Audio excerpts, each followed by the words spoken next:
Assalamualaikum warahmatullahi wabarakatuh. Kali ini saya Atika Cahyani. Saya akan membahas sedikit mengenai materi perilaku organisasi. Yang pertama adalah pengertian perilaku organisasi. Pengertian perilaku organisasi yaitu sebuah studi yang menyelidiki pengaruh yang dimiliki oleh individu, kelompok, dan struktur terhadap perilaku dalam organisasi yang bertujuan untuk menerapkan ilmu pengetahuan guna meningkatkan efektivitas dalam organisasi. Yang kedua adalah disiplin ilmu yang mendukung perilaku organisasi. Disiplin ilmu yang mendukung perilaku organisasi meliputi 4 poin. Yang pertama adalah psikologi, yaitu ilmu pengetahuan yang berusaha mengukur, menjelaskan, dan terkadang mengubah perilaku manusia dan makhluk lain. Poin yang kedua yaitu sosial psikologi, adalah bidang dalam psikologi yang memadukan konsep dari psikologi dan sosiologi serta berfokus pada pengaruh seseorang terhadap orang lain. Yang ketiga adalah sosiologi, yaitu studi tentang manusia dalam kaitannya dengan lingkungan sosial dan kultur mereka.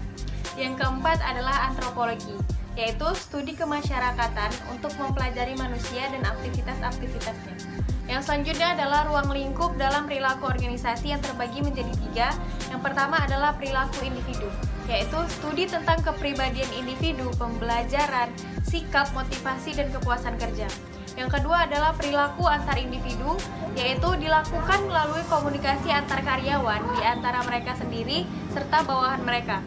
Memahami kualitas kepemimpinan orang, dinamika kelompok, konflik kelompok, kekuasaan, dan politik.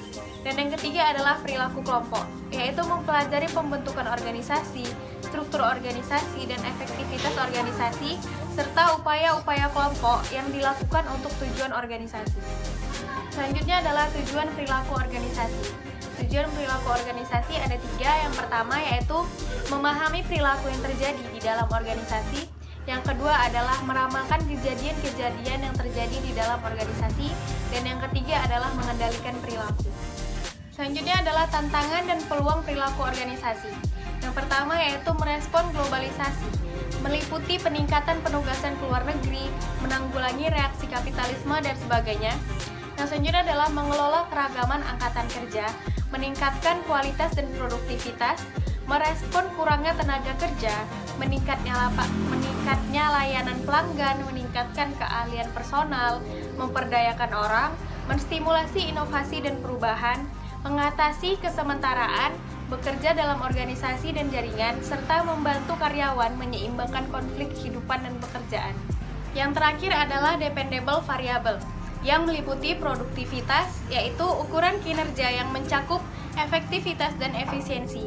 Sedangkan efektivitas adalah pencapaian tujuan-tujuan dan efisiensi adalah pencapaian tujuan dengan biaya rendah.